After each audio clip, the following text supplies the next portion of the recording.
अध्यात्म विज्ञान कोई धर्म या संप्रदाय नहीं है, ये स्पिरिचुअल साइंस है जो कुदरत के कानून पर आधारित है।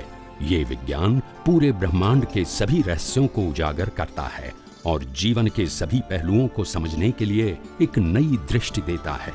इसी को आर्ट ऑफ विजन कहते हैं, दुनिया को देखने की एक नई दृष्टि, जो अध्यात्म विज्ञानी परम पूज्य स्वामी श्री कमलेशानंद जी के निर्देशन में सनातन सत्य का अनुसंधान कर हमारे जीवन को प्रकाशित करे। जय सच्चिदानंद। કુદરત તમે જ આખું ઘણું સરસ સુંદર છેલ્લા જે 6 તત્વ અને બાકી બધું જ ટેકનોલોજી તમે બતાવી દીધું આખું સમજવા માટે તમને પેલું ટેકનોલોજી છે ને એટલે તમે ખ્યાલ કે પડે ડિફરન્ટ ટેકનોલોજી સમજાય એટલા માટે આજે મેં નવો મુદ્દો પ્રેઝન્ટ કર્યો. Very good.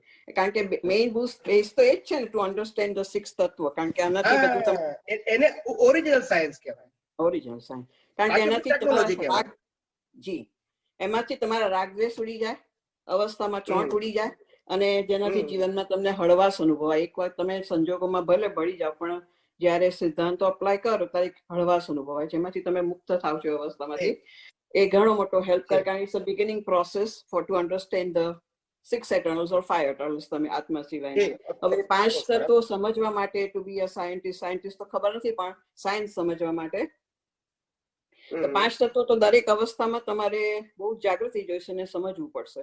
5 તત્વો કેવી રીતે કામ, કારણ કે પહેલા તો આ બેઝ પૂર્ણ રીતે તૈયાર થવો જોઈએ. આખો કુદરતી કાનૂન, કુદરતી રચના, કુદરત, તમે જે કહો છો એ. બાકી બીજું બધું તો એકદમ લો લેવલ છે.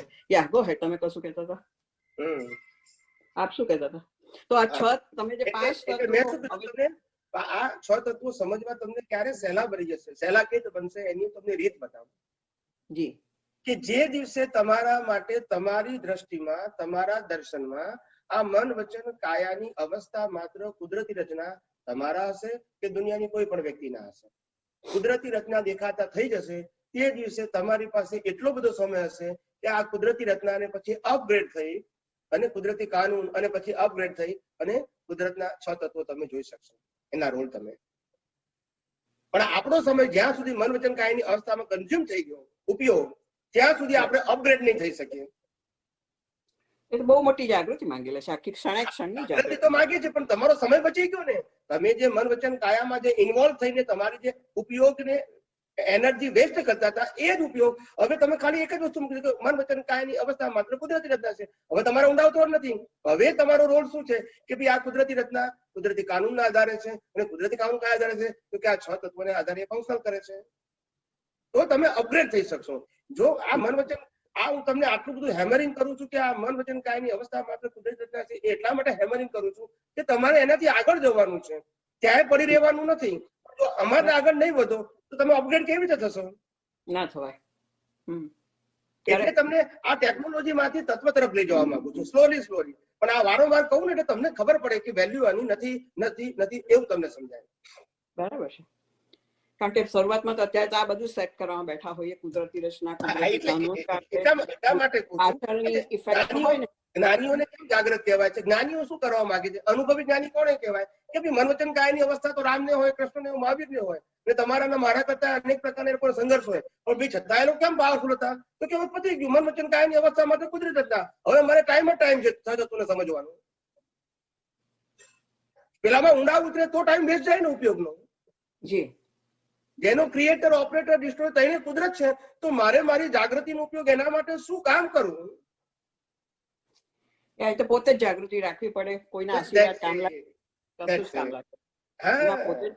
ત્યાં સત્યતા બતાવવી પડે છે આખી. કારણ કે એ આખો બેઝ તમારો તૈયાર થાય તો પછી તમારે 6 તત્વની ને 5 તત્વની વાત થાય અને એ દ્રષ્ટિ તમારી વિઝન ડેવલપ થાય. હવે 5 તત્વ હજી તો એવું બેઝ મારો તો હું તો કબૂલ કરું છું કે એટલો બધો નથી થયો, પણ છતાં મારા પ્રયત્નો એ બાજુના જ છે. કારણ કે એનાથી મને ઘણી જીવનમાં શાંતિ મળે છે, બધી જાતના પ્રશ્નો સોલ્વ થઈ ગયા છે, એટલે ક્વેશ્ચન તો રહેતો જ નથી. પણ હવે 6 તત્વમાં 5 તત્વમાં ડેવલપ કરવા માટે સારું ક્ષણે કેમનું કાઢ કરવું, એ પ્રશ્ન છે. એટલે હવે શું થાય છે કે સાયન્સમાં સિમ્પ્લિસિટી જ હોય છે, પણ સાયન્સમાં જ્યાં આપણા મનની અંદર, આપણા અન્ડરસ્ટેન્ડિંગ ની અંદર જ્યાં ડોર્સિફાઈ જાય છે ને, ત્યાં બોજો થઈ જાય છે. બોજો તો નથી રહેતો, સમજાઈ ગયું કે આ કુદરત ચલાવી રહી, તમારું ચાલતું. કારણ કે એક વસ્તુ છે કે મારે કોઈ પણ અવસ્થાને કુદરતી રચના તરીકે જોઈએ તો there is no any speciality of good circumstances or bad circumstances, like or dislike circumstances, પણ એક જ કોલમ કુદરતી રચના. તો પછી મારો ઉપયોગ કેવા મૂકવાનો છે? હવે એનાથી અપગ્રેડ થયું છે કે આ કુદરતી રચના કુદરતી કાનૂનથી કામ કરે છે, પણ એ કુદરતી કાનૂન 6 તત્વોને આધારે આ બધી અવસ્થાઓ ઊભી કરે છે, અને એમાંનું મૂળ તત્વ એ હું પોતે જ છું. જી, એ તો એટલે આવી રીતે તમને છે ને સ્કોપ મળશે આગળ વધવાનો, કારણ કે તમે હવે પ્રકૃતિમાં ઊંડા ઉતરતા નથી. You don't your waste your time and energy through your vision. એટલે મોટો પાવર આપી દીધો. તમે આત્મા છો. દ્રષ્ટિનો ઉપયોગ જે આપણો વેસ્ટ થતો હતો પ્રકૃતિમાં, એમાંથી મેં તમને બચાયા. હવે એ ઉપયોગ તમારે કુદરતી કાનૂન અને 6 તત્વો સમજવામાં વાપરવાનો છે. એ શક્તિ એમ કહેવા માંગુ છું. પણ કર્મના ઉદયો હોય ને તો સમજાય તમારે, તમે શું કહેવા માંગો છો. આ બેઝે સમજાઈ ગયો. કર્મના ઉદયો એવા હોય ને કે તમને ઉથલાવી પાડે. ખબર પડી? તમારું તો પણ આગળ તમે ડેવલપ થઈને આવ્યા છો, અમે હજી થઈએ છીએ એનીવે. એટલે એ ઉઠાવી પાડે તમને આખું. પાછું બેસીને સેટ કરો એટલે પાછું આખું બધું એ વાઇપ આઉટ થઈ જાય છે. એ પ્રતિક્રમણ ના, રાઈટ? જી જી. હા, તો આ 6 તત્વોને એક્ઝેક્ટનેસ માં એ સમજાવ્યું કે ગતિ સહાયક, સ્થિતિ સહાયક, આત્મા પોતે એટલે મૂળ પોતે જ પોતાનું સ્વરૂપ છે, અને એ જ મૂળ પાવર પોતાના હાથમાં છે આખો. કારણ કે આત્મા પોતે ચૈતન્ય એટલે આવી ગયો, આખો સત્તા આવી ગઈ પ્રતિષ્ઠિત આત્મા માટે, પોતે આત્મા છે. એટલે હવે એને 5 તત્વો જોવાની, શાંતિના પ્લેસમાં જવું પડે. સારું, કર્મમાંથી કેવી રીતે ગેટ આઉટ થવાય તમારે? એટલે મેં એના માટે આન્સર આપ્યો છે કે જ્યારે તમારે કોઈ કર્મો કોઈ હેવી ના હોય, એટલે શાંતિથી બેઠા હોય, અને બીજી કોઈ ડિસ્ટર્બન્સ ના હોય, કોઈ વ્યક્તિનું પણ ના હોય, બીજી કોઈ આપણી કાર્ય કરવાની જવાબદારી પણ ના હોય, અને એકલા બેઠા હોય, ત્યારે આપણે આ 6 તત્વોને સમજવા પ્રયત્ન કરીએ, એટલે કે 5 તત્વોને સમજવા પ્રયત્ન કરીએ. 5 તત્વો કઈ રીતે કામ કરે છે સમજવા પ્રયત્ન કરીએ, કારણ કે આપણી પાસે સમય છે. એ વખતે આપણે સંસારી વાતોને વિચારવા માટે ઉપયોગ મૂકવો નથી. વિચાર ભલે આવે ને જાય, એને આવું જવું હોય એ કુદરતી રચના છે. આપણે કુદરતી રચનાથી ઉપર જઈને આપણે પોતે આપણું જે લાઈવ પ્રતિષ્ઠિત આત્મા છે એનો ઉપયોગ કેમ કરીને આ 5 તત્વોને સમજવામાં જાય અને પોતાના અસ્તિત્વના ભાન સાથે થાય, that is important. It is important. Time તો ઘણો જ છે, ફ્રી ટાઈમ છે, લોટ્સ ઓફ કુદરતે આપ્યો છે, પણ જ્ઞાનીના સાનિધ્ય વગર ના થાય. કારણ કે સાનિધ્ય હોય ને તો તમારે ક્વેશ્ચન પૂછી તમને એક લાગી દે, ભલે નથી મળ્યું સંજોગ અત્યારે, પણ એના સિવાય એટલા માટે પ્રત્યેક અનુભવી પુરુષોએ ભૂતકાળમાં પણ કહી ગયા, શ્રીમદ રાજચંદ્ર દાદા ભગવાન, અને ભૂતકાળમાં પણ જેટલા અનુભવી જ્ઞાન થઈ ગયા, એ બધાનો એક મત હતો કે પ્રત્યક્ષ અનુભવી પુરુષનું જે સાનિધ્ય છે એ એવી વસ્તુ છે, સમાધાન તો આપે છે, બળ પણ આપે છે. હા, જબરદસ્ત બળ મળે. પેલામાં તમને સમાધાનમાં પણ બળ ક્યાં? બળ is to be called environment. જી, તમે ઘેર બેઠા ટીવીમાં તમે મેચ જુઓ અને સ્ટેડિયમમાં જાઓ તો સ્ટેડિયમમાં એન્વાયરમેન્ટ છે, ઘેર ના હોય ને? ના હોય. બરાબર છે. મેચ તો તમે એની જ જુઓ છો, બધા તેના કરતા સારી જુઓ છો, વિઝ્યુઅલ તરીકે સારી જુઓ છો, પણ જે સ્ટેડિયમમાં જો એન્વાયરમેન્ટ હોય, ખુશીનું, આનંદનું, એક બોલે, એ એન્વાયરમેન્ટ તમારા ઘેર ના હોય. બરાબર. એટલે જ્ઞાનીનું સાનિધ્ય એવી રીતે જ્ઞાની પુરુષની જે હાજરી છે એ હાજરીની કેમ કિંમત અનુભવી પુરુષોએ કીધું? કારણ કે એ તો જીવતું પાવર હાઉસ છે. મેં ભૂતકાળમાં અનેક વખત કહ્યું, અનુભવી જ્ઞાની પુરુષ એ અનુભવનું જીવતું પાવર હાઉસ છે, અને એ પાવર હાઉસ જીવતું હોય ત્યાં સુધી ઇફેક્ટિવ હોય. કેવું હોય એનું સાનિધ્ય? ગયા પછી ઇફેક્ટિવ ના થાય, પછી આપણા શ્રદ્ધાનું કારણ થઈ જાય. શું થઈ જાય? શ્રદ્ધાનું કારણ.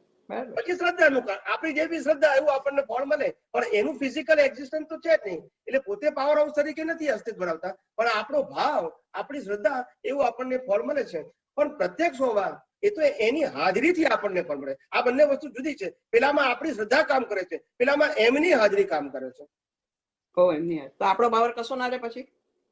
પછી તમારા પાસે એ એમની હાજરી તમને પાવર પૂરો પાડે છે, એમ કહું છું. જી જી. પેલામાં તમારે ભાવ કરવો પડે, શ્રદ્ધા રાખવી પડે, એની વેલ્યુ કરવી પડે, કારણ કે હાજર નથી. પણ જે હાજર છે એનો પાવર જ તમને આ વિજ્ઞાન સમજવામાં, વિજ્ઞાન અનુભવવામાં ડાયરેક્ટ હેલ્પ કરે. એની હાજરી ખાલી ઘણું કામ કરે. કરેક્ટ. જલ્દી બહુ ખીલે તમારી શક્તિ બહુ ખીલે એમની હાજરીમાં. આ કિંમત પાવર હાઉસ ની છે ને. આજે તમને એક વસ્તુ વિચાર કરો કે મારે યુદ્ધના મેદાનમાં યુદ્ધ કરવા જવું છે, બરાબર છે? હવે મહારાણા પ્રતાપ મારી બાજુમાં જીવતા હોય તો મને કેટલો પાવર આવે? ઘણો આવે. That's it. હવે એ કશું કરતા નથી, એની હાજરી એ જ મને પાવર પૂરો પાડે છે.